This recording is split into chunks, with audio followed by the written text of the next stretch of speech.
Di bulan Agustus, kita semua sedang belajar untuk berpikir kritis.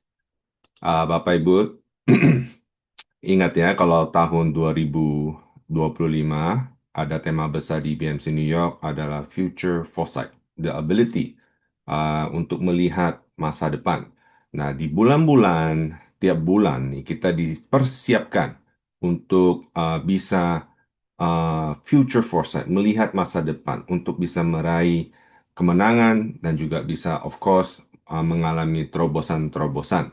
Di bulan Agustus, kita belajar untuk berpikir kritis. Nah, di bulan Agustus, ini adalah ayat yang kita renungkan setiap hari ya, yang harus kita baca setiap hari dan renungkan. Proverbs 12:8 atau Amsal 12:8 saya bacakan dalam bahasa Indonesia. Setiap orang dipuji seimbang dengan akal budinya, tetapi orang yang serong hatinya akan dihina. Bahasa Inggrisnya, everyone admires a man with good sense, but a man with a rapt mind is despised. Judul khotbah atau sharing saya pada minggu ini, saya beri judul asli atau palsu. Asli apa palsu gitu ya. Untuk minggu ini, kita akan melatih cara berpikir kita sehingga kita bisa mengidentifikasi apa sih yang asli, apa sih yang palsu, apa sih yang baik, apa sih yang nggak baik, yang benar dan yang tidak benar. Nah, hari ini kita belajar sama-sama ya. Saya share firman Tuhan, ayat utama untuk minggu hari ini, share saya pada hari ini. Di 1 Tesalonika, pasal 5, 20, ayat 21 sampai 22, saya bacakan. Ujilah segala sesuatu dan peganglah yang baik. Jauhkanlah dirimu dari segala jenis kejahatan. Saya bacakan sekali lagi ya, pelan-pelan. Ujilah. Ini yang harus kita garis bawahi. Ujilah segala sesuatu dan peganglah yang baik. Jauhkanlah dirimu dari segala jenis kejahatan. Oke, hari ini bukan suatu kebetulan kita merayakan kemerdekaan Indonesia. Kita diingatkan kalau kita sudah bebas dari penjajahan, ya. Dari tekanan-tekanan yang membuat kita kayak budak gitu kesannya. Nah, Bapak Ibu, di dalam Kristus, kita juga sudah bebas dari sistem hukum yang menindas ya Bapak Ibu ya. Bebas dari kuasa dosa. Nah, kebebasan Kristen sangat penting ya Bapak Ibu. Bukanlah izin untuk kita berbuat dosa. Kita bebas di dalam Kristus, bukan berarti kita bebas hidup seenak dewe gitu ya. Atau mengikuti keinginan daging. Saya share satu firman lagi di Galatia, pasal 5, ayat 13. Saya bacakan. Saudara-saudara, memang kamu telah dipanggil untuk merdeka. Tetapi janganlah kamu mempergunakan kemerdekaan itu sebagai kesempatan untuk hidup dalam dosa. Melainkan, layanilah seorang akan yang lain oleh kasih. Oke? So, Bapak Ibu sekalian yang ada di Zoom atau di YouTube, kita semua adalah orang-orang merdeka. Ayo katakan dalam hitungan ketiga, kita merdeka. Satu, dua, tiga, kita orang merdeka. Yes. Nah, ini sangat penting sekali untuk kita ketahui ya Bapak Ibu. Nah, sekarang ada problem. Sangat disayangkan, banyak orang yang Kristen itu ternyata masih hidup dalam perhambaan, Bapak Ibu. Mungkin dari kepercayaan yang dibawa dari keluarga atau tradisi dan lain-lain lah ya.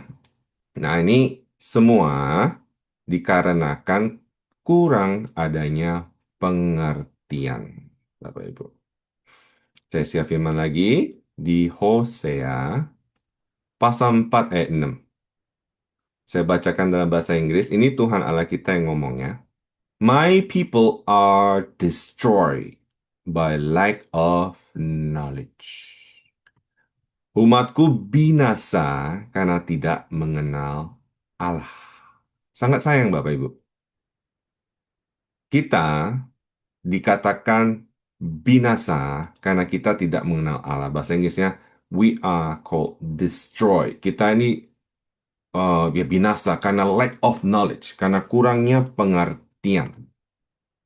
Bapak Ibu, kita harus tahu, kita kan anak-anak Tuhan ya. Kita di encourage, kita di um, mau dan Tuhan mau kita tuh untuk berpikir, makanya kita ada otak. Nah, kalau Tuhan nggak mau kita mikir, nggak mungkin kita diciptain otak, gitu kan ya. Nah, otak ini dipakai untuk berpikir. Nah, Bapak Ibu, kalau sudah berpikir, Tuhan pencipta, pasti Tuhan sendiri itu juga adalah karakternya itu suka berpikir, Bapak Ibu. Nah, saya share lagi di Yesaya. Ini banyak firman Tuhan ya, kita akan buka banyak firman Tuhan pada hari ini. Di Yesaya pasal 1 ayat 18. Dikatakan, marilah, baiklah kita berperkara. Bahasa Inggrisnya, come now, let us reason together. Nah, ini ajakan Tuhan, Allah, untuk kita berkomunikasi, untuk kita reason, untuk bertukar pikiran, untuk berpikir bersama, berperkara. Berperkara ini maksudnya kan ada problem. Ada problem, Tuhan ngajak, ayo let's talk about it. Ayo, menurutmu ini gimana? Ini benar apa enggak? Jadi Tuhan tuh emang tabiatnya suka untuk berbicara dengan kita. Untuk reason, kan bahasa Inggrisnya. Suka sekali saya kata dengan reason. Kan, makanya kalau kita ngomong sama anak-anak gitu kan, kalau mereka ngapain, what's the reason? Nah, gitu kan. Jadi mereka itu di-encourage untuk berpikir dan untuk bertanya dan untuk mengkasih opini itulah namanya berreason. Nah, itu require untuk critical thinking, Bapak Ibu. Ini ajakan Allah kita untuk kita berpikir dan kita harus berpikir. Ya, jadi critical thinking ini sangat penting sekali. Karena Bapak Ibu, kita ini kan sekarang hidup di zaman yang teknologi itu kan sangat luar biasa ya. Untuk menerima berita-berita itu sangat amat gampang sekali. Bahkan kadang, seringkali, kita menerima berita palsu atau yang salah itu lebih cepat daripada menerima berita yang benar. Ya, makanya kita dapat teks itu kan sering kan, oh ini hoax nih, hoax, hoax gitu. Tanpa pengertian, tanpa pengetahuan, akan sangat amat susah untuk mengidentifikasi mana yang asli dan mana yang palsu, mana yang baik dan mana yang enggak, mana yang benar dan mana yang tidak benar. Makanya banyak orang kena tipu karena mereka kurang pengetahuan, lack of knowledge. Kita demonstrasi sebentar ya Bapak Ibu ya. Saya mau share satu foto. Ini asli apa palsu nih tas? Sangat amat susah untuk kita ketahui bahwa ini asli apa palsu dari foto ini aja. Saya ini orangnya tidak tahu tas. Kalau Bapak Ibu nanya saya, tas ini asli apa palsu, saya tidak bisa mengidentifikasi. Karena saya lack of knowledge tentang tas Hermes ini. Mungkin Bapak Ibu, Ibu-ibu ada yang tahu di sini? Ya, nggak usah dijawab ya. Nah, ini lagi nih satu. Rolex. Ini asli apa palsu? Sangat amat susah untuk kita yang nggak tahu jam atau cuma berdasarkan foto ini untuk tahu ini asli atau palsu. Karena apa? Karena kita nggak tahu apa-apa soal jam. Memang susah untuk tahu ini asli apa palsu. Gitu. Satu lagi, diamond nih, diamond. Ini asli apa palsu? Sama. Buat saya sangat amat susah untuk bilang ini asli atau palsu. Karena saya emang bukan expertnya diamond. Gitu. Satu lagi, uang. Asli apa palsu ini dolar? Ya susah untuk lihat dari sini ya. Nah harus dipegang. Kadang kan saya kalau ke Delhi gitu kan, kalau bayar mereka kan suka ngecek pakai ada spidol yang khusus. Wah gitu-gitu kan. Tapi kalau dari foto ini aja kan susah. Nah Bapak Ibu, kalau untuk mengetahui aslinya dolar ini, kita semua harus belajar aslinya. Bapak Ibu ngerti ya? Untuk mengetahui sesuatu yang asli atau enggak, kita ini harus belajar aslinya, bukan belajar palsunya. Kalau kita udah belajar aslinya, jadi yang palsu-palsu pasti ketahuan. Kayak kalau FBI saya pernah baca, untuk mereka tahu uang dolar ini asli apa palsu, mereka ini ditrain untuk belajar uang asli. Uang asli itu begini, begini, begini, begini, begini. Jadi karakteristik uang asli mereka tahu. Jadi kalau udah megang yang palsu, mereka otomatis tahu ini palsu. Nggak kebalik, Bapak Ibu. Mereka nggak disuruh belajar yang palsu, baru asli. Enggak, tapi belajar yang asli. Yang palsu itu udah otomatis tahu. Gitu. Nah, kita sebagai anak-anak Tuhan, di-encourage untuk belajar firman Tuhan.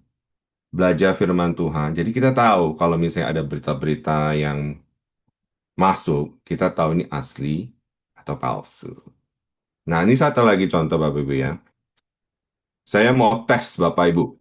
Saya mau kasih berita bahwa sekarang ini cuma contoh ya Bapak Ibu ya, jangan anggap serius. Sekarang market lagi nggak bagus. Kena tarif ini dan itu. Company banyak yang rusak. Company orang-orang bilioner sekarang kehilangan banyak uang dan sekarang mereka jatuh miskin. Wah, ini kan berita kan, saya kasih ini. Dan saya kirim foto ini ke Bapak Ibu. Tuh, Bapak Ibu kenal kan ini ya?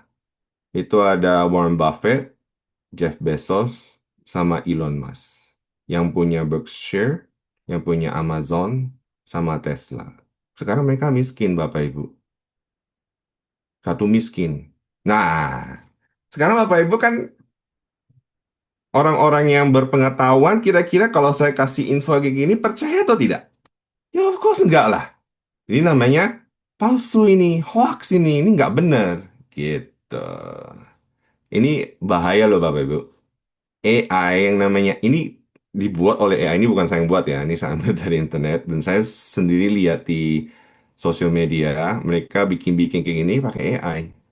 Dan sangat bahaya sekali kalau kita kurang pengertian dengan zaman teknologi AI yang wow. Aduh, kalau kita nggak hati-hati gampang sekali kena tipu, Bapak Ibu. Makanya kita sebagai orang-orang Kristen harus critical thinking, harus belajar, harus banyak baca buku, harus banyak baca firman Tuhan, harus banyak berdoa, jadi kita tidak gampang ditipu gitu. Alkitab kan sudah berkata dengan jelas kita baca tadi kan harus kita uji segala sesuatu. Nggak hanya gampang terima, terima, terima, terima. Oke?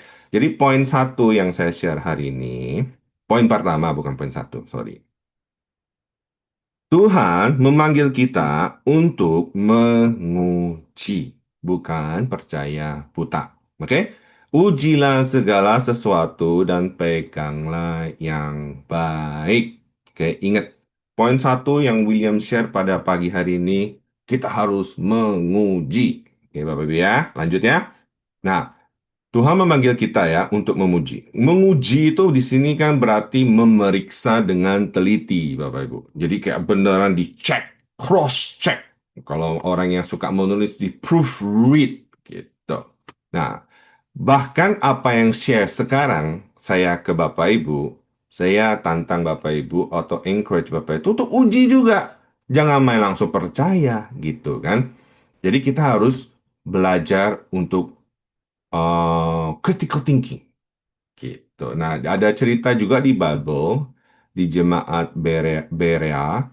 Paulus waktu kemana-mana kan suka share firman Tuhan Injil. Jemaat-jemaat itu juga nggak langsung percaya Bapak Ibu. Mereka dikatakan memeriksa kitab suci setiap hari untuk memastikan kebenarannya. Gitu. Nah, saya kasih contoh-contoh relevan ya Bapak Ibu ya. Yang dimana kita ini sering mendapat berita dan karena kurangnya pengertian kita tuh gampang ketipu. Nah, saya mau encourage Bapak Ibu untuk mengajak Bapak Ibu untuk menguji semuanya itu dengan firman Tuhan. Ini ada beberapa contoh yang kepikiran dan saya pikir ini relevan sekali untuk kita semua. Contoh pertama, kita sering, udah nggak sih, nggak sering dulu sering, mendengar berita tentang kedatangan Tuhan Yesus. Wah, kan sempat tuh rame. Oh, Tuhan Yesus datang tanggal ini, tanggal ini, tanggal ini, gitu. Nah, orang-orang yang bilang dia ini orang Kristen, gampang percaya. Karena mereka kurang pengertian, nggak baca Bible. Kan? Jadi kalau dengar pendeta besar ngomong, oh Tuhan datang, ini harus jual semuanya, dan ini, nah, langsung dilakukan. Itu kata Tuhan tuh foolish. Eh, minggu kemarin Pak Yongki bilang stupid. Nah, itu bego. Jangan bego. Kita harus belajar. Kita harus eh, critical thinking. Nah, dikatakan Tuhan ini datang gini-gini. Kalau kita baca firman, kita tahu ya di Matius 24:42 saya bacakan aja. Dikatakan sebab itu berjaga-jaga sebab kamu tidak tahu pada hari mana Tuhanmu datang. Dikatakan even malaikat atau anak pun gak ada yang tahu. Cuma Allah Bapa yang di surga. Nah udah tahu gitu kalau kita dengar orang ngomong Tuhan Yesus datang pada tanggal ini tahun ini, ya pastilah kita tahu itu palsu. Ya kan? Contoh yang kedua hantu. Ya, Bapak Ibu ya. Kan sering tuh kalau misalnya kita dengar cerita, udah hantu ini, hantu itu gitu kan. Misalnya ada keluarga ini meninggal, lalu kelihatan hantunya ini, atau keluarga sana temannya meninggal, oh datang hantu. Itu nggak benar Bapak Ibu ya. Dikatakan Ibrani 9:27. Saya bacakan. Dan sama seperti manusia ditetapkan untuk mati hanya satu kali, dan sesudah itu langsung dihakimi Bapak Ibu. Jadi mereka nggak bergentayangan, oke? Nah, contoh lagi apa? Tahyul. Tahyul ini kan saya dulu waktu masih kecil saya sering sekali mendengar tahyul Bapak Ibu ya. Eh, Tahyul contohnya apa? Nggak boleh gunting kuku malam-malam. Nggak boleh siul malam-malam. Kalau siul malam-malam ntar hantu datang. Nggak boleh duduk di corner meja. Itu swag katanya. Lalu nggak boleh inilah, nggak boleh itu. Nah, lalu apalagi tahu-tahu baca zodiak gitu kan. Show apa Anda gitu-gitu. Nah itu kita mesti cross check dengan Bible. Apa kata Bible? Di Imamat 19:31 dikatakan, janganlah kamu berpaling kepada arwah atau kepada roh peramal. Janganlah kamu mencari mereka dan dengan demikian menjadi najis karena mereka. Ada lagi nih. 1 Timotius 4 ayat 7. Tetapi jauhilah tahayul dan dongeng nenek moyang tua, latihlah dirimu beribadah. Gitu. Cepat kaya gimana kalau cepat kaya? Pasti mungkin minggu lalu kan juga udah share kan orang yang mau cepat kaya. Kita cross check dengan firman Tuhan. Orang yang suka mau cepat kaya itu apa jatuh dalam banyak pencobaan gitu. Lalu firman Tuhan juga 1 Timotius 6:10 dikatakan karena akar segala kejahatan ialah cinta uang sebab oleh memburu uanglah beberapa orang telah menyimpang dari iman. Makanya kita banyak dengar orang cerita banyak orang mau kaya, ikut sembarangan, tertipu, kurang hikmat Bapak Ibu. Gitu. Contoh lagi ya, satu lagi. Contoh misalnya rokok, ngobat gitu kan. Nah ini gimana ini? Apakah boleh? Saya sering masih ngelihat orang yang masih ke gereja, diam-diam di belakang itu ternyata masih ngebul gitu kan. Atau masih ya ngapain lah gitu kan. Nah ini kita masih cross check dengan firman Tuhan. Apa yang sih firman Tuhan yang katakan tentang ngerokok? Dikatakan ya ini ayat favorit saya juga 1 Korintus 6:19-20. Di cross check Bapak Ibu. Tahukah bahwa tubuhmu adalah bait Allah. Karena itu muliakanlah Allah dengan tubuhmu. Nah, sekarang saya nanya, rokok ini baiknya apa sih? Kalau nggak hanya merusak, bahkan dalam rokok itu dikatakan ada cancer. Possibly itu kamu bakal kena cancer. Tubuh ini kan bukan milik kita lagi kan, itu adalah bait Allah, ada yang tinggal. Kita mesti jaga dengan baik kesehatannya, kebersihannya. Masa kita ngurusak dengan rokok? Nah, itu cara berpikir yang baik dan yang benar. Oke, Bapak Ibu. Sekarang kita di-encourage untuk berpikir dengan kritis, cross-check dengan firman Tuhan. Jangan gampang tertipu. Nah, sekarang kalau kita cross-check dengan firman Tuhan, kita tahu mana yang asli, mana yang palsu. mana yang baik dan mana yang tidak baik. Oke, Bapak Ibu. Nah, saya kasih contoh satu lagi ya, satu lagi. Gimana kalau misalnya untuk cari teman, teman yang baik tuh kayak apa gitu kan? Nah, firman Tuhan tuh ngajarin kita loh untuk mendapatkan teman yang baik. Dikatakan di 1 Korintus 15:33, janganlah kamu sesat, pergaulan yang buruk merusak kebiasaan yang baik. Nah, kalau Bapak Ibu suka berteman dengan contoh misalnya orang yang suka gosip, nah ceklah kelilingmu, apakah temanmu di sekitar itu suka gosip, atau suka judi, atau suka yang melakukan hal-hal yang tidak dengan firman Tuhan. Pergaulan akan merusak kebiasaan yang baik. Nah, aku udah tahu gitu, ya janganlah dilakukan. Gitu. Jadi kelihatan tuh, bisa ngelihat teman yang baik dan yang benar, baik yang benar, yang baik dan yang tidak baik, benar dan yang salah. Anda bisa differentiate, bisa membedakan dengan firman Tuhan. Amin, Bapak Ibu. Kita ini adalah orang-orang yang sudah merdeka, ya. Udah merdeka, kita harus bijaksana untuk melakukan firman Tuhan. Nah, again, saya tadi udah bilang dari awal, banyak sekali yang udah tahu firman, tapi masih hidup dalam hidup perhambaan. Karena kenapa? Karena mereka tidak melakukan firman Tuhan. Jadi nggak bijak, Bapak Ibu. Jadi kita sekarang diajar untuk bijaksana, melakukan firman Tuhan, dan hidup merdeka.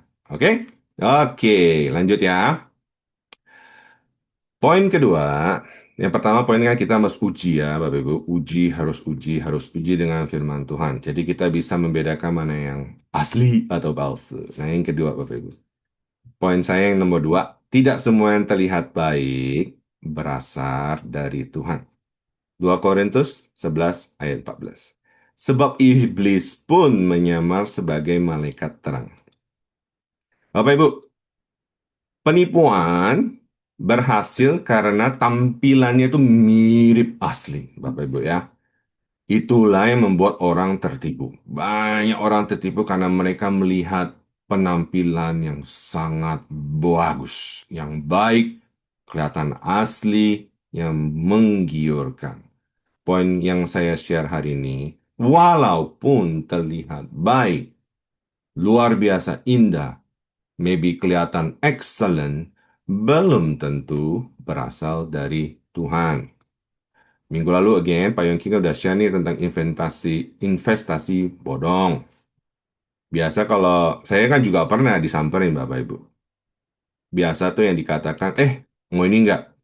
Baru loh, returnnya bisa 100 kali lipat dalam beberapa bulan. Wah, itu kan kelihatan bagus sekali. Bagus, menggiurkan, dan ya cepat kaya ini. Oh, terlihat baik gak itu Bapak Ibu? Baik. Segala sesuatu yang kembali dengan berlipat ganda masa nggak kelihatan baik gitu kan?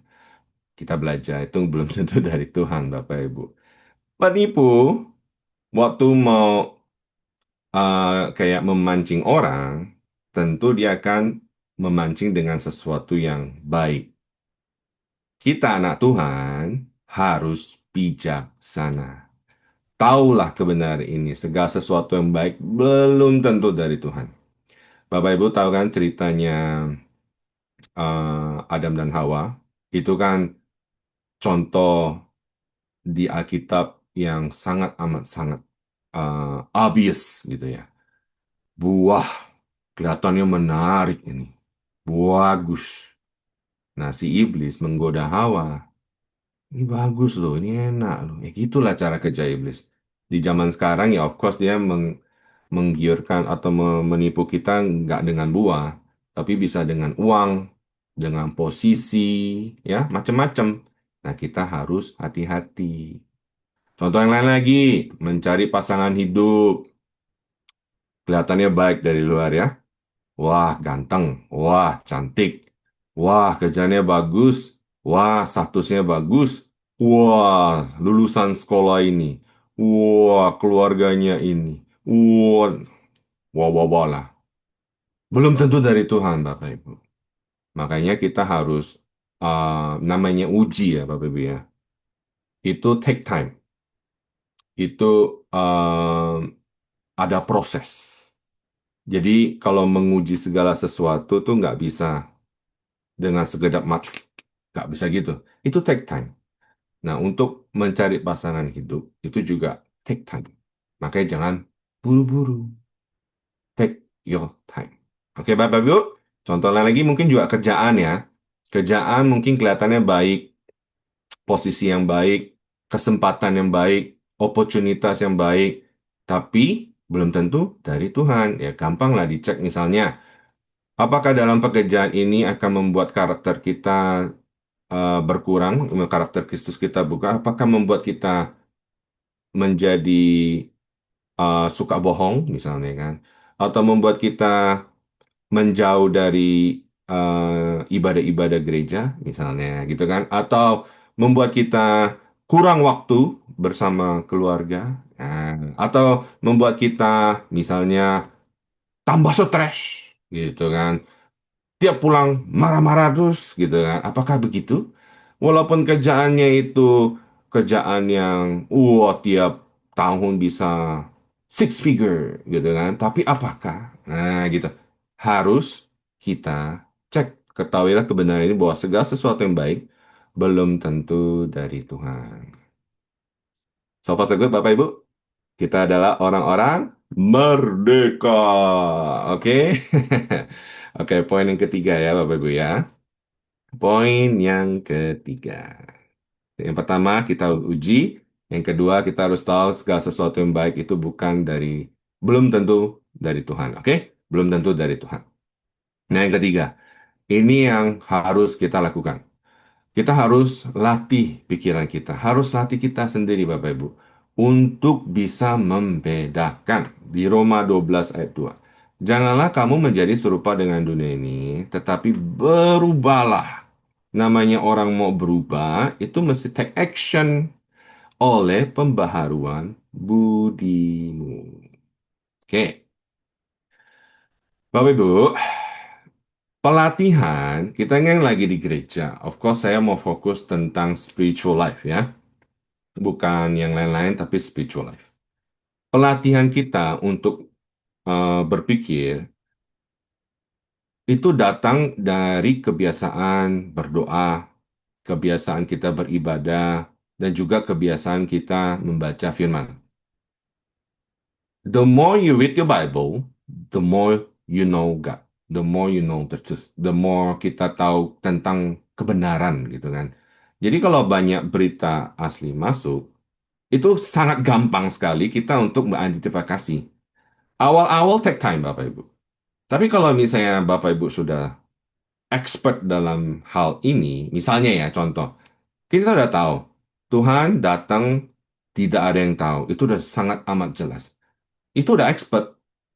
Kita udah uji sebelumnya. Jadi kalau misalnya besok ada pendeta siapa gitu kan, ngomong ke saya, Will, Tuhan ya, saya mimpi loh, Tuhan Yesus datang katanya bulan Desember 31 2025. Ya saya udah tahu itu palsu. Udah langsung saya tahu palsu. Nah ada beberapa hal yang emang kita perlu pelajari lebih lagi. Bapak Ibu, kita take time for us untuk latih. Oke? Sebagai individual kita semua, kita harus belajar untuk baca firman, Bapak Ibu. Harus baca firman.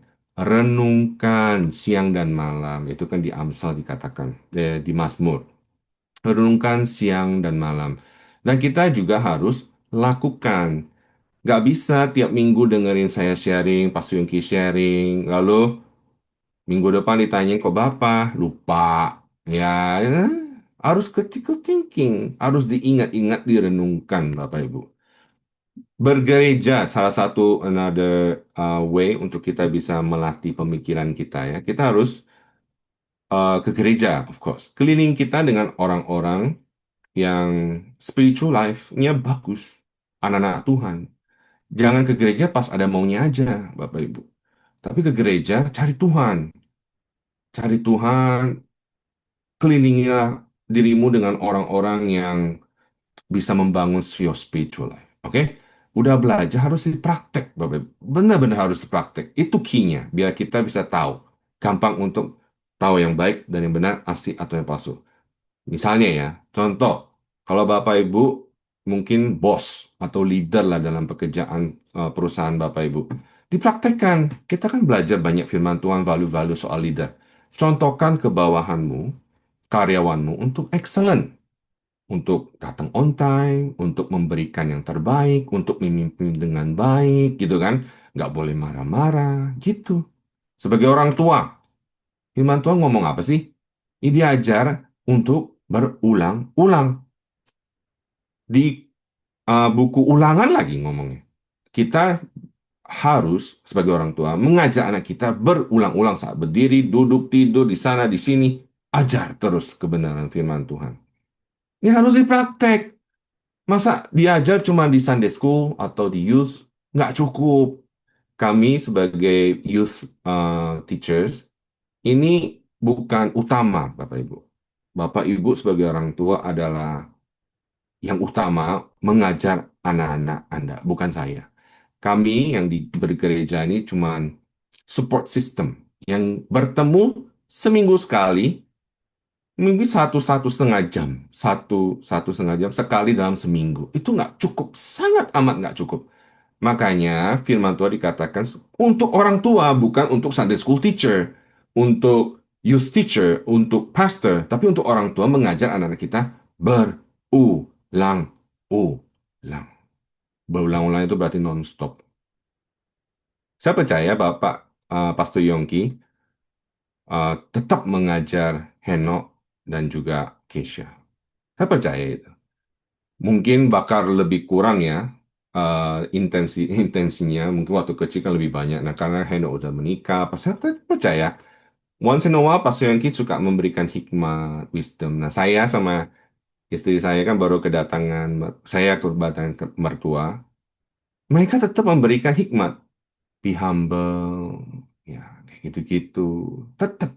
Gitu. Nah ini tugas kita ya Bapak Ibu, untuk kita yang masih punya anak-anak teenager terutama, aduh itu perlu kita banget, oke? Untuk berteman, ya kita harus praktek berkomunitas.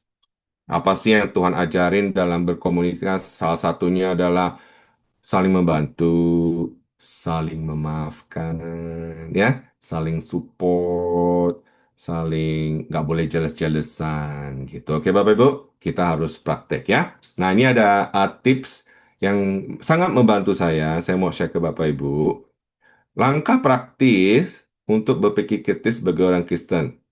Oke, kayak summary lah ya. Nomor satu, kita mesti cek dengan firman Tuhan. Nah, gimana cara ceknya? Ya baca firman Tuhan.